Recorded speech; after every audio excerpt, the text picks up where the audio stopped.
Puckered lips reluctantly kissed the sour green fruit. Stung by its bitter flavor, they curled back tightly against clenched teeth. Two soft brown eyes squinted. A slender nose wrinkled. The stale, salty air hung so heavily throughout the small merchant ship that she could barely breathe. The ship was packed with passengers, cargo, and livestock, everything needed to start a new life in a strange new world. Animal pens filled the underdeck spaces around the anchor rope and the capstan that hoisted it up. The stench of sheep, goat, chicken, and pig droppings was suffocating and certainly didn't match the fragrance of the ship's lovely name, the Mayflower. "Limes!" gasped Mercy Clifton, plucking the offending fruit from her mouth. "Sucking them on empty bellies is awful," she moaned, grimacing at her two best friends. "I'm hiding mine," Elizabeth Tilley whispered, blue eyes flashing. The girls snuggled together for warmth around Elizabeth's tin foot-warmer box, lined with embers from the cook's brick furnace on the main deck above them. "Limes are not much for eating, but rubbing them on one's nose fades freckles." "For the love of heaven," exclaimed Mercy.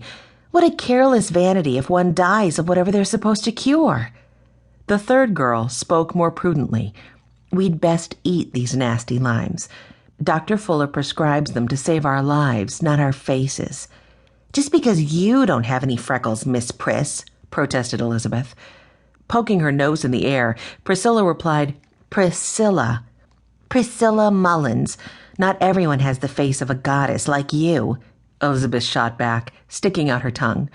Priscilla returned the gesture, and their sour mood dissolved into quiet giggles. The bed they were sitting on was a crude table Mercy's father had hammered together from scrap wood. For privacy, he had hung a curtain over some twine. This makeshift space they called their cabin was wedged among many others in the cramped quarters along the bulkheads, the sides of the ship.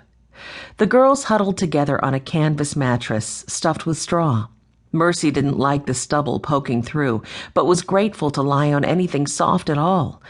Less fortunate souls had already disposed of their bedding, ruined by mildew from water seeping through the upper deck, as storm after storm swept their ship. Mercy counted 5 weeks since they'd put out to sea from Plymouth, England. For the first 2, they'd enjoyed fair sailing, but the last 3 were spent in misery, confined below decks. She sighed as she thought back to the time she had stood at the railing on a sunny afternoon, watching the next storm approach. The blue horizon would change to an ominous gray. The rising wind would drive the green waters into towering dark waves.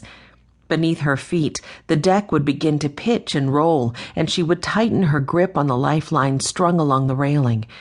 Craving every last breath of fresh air, she would wait until the captain, Master Jones, ordered the passengers to go below and the crew to fasten down the hatches after them. Once again confined to the crowded 'tween decks, she would watch the Mayflower's helmsman at the aft end of the ship as he struggled to hold the tiller steady against heavy waves. Through a small hatch near the captain's cabin above, the first mate, Mr. Clark, called down course corrections. But battering winds shook the little ship, and the helmsman, his eye ever on the compass, could barely keep them on course. How terribly he cursed! With sails furled for fear of having them torn away, they would be forced to ride out the storm under bare masts. "She can't bear a knot of sail," the helmsman would mutter.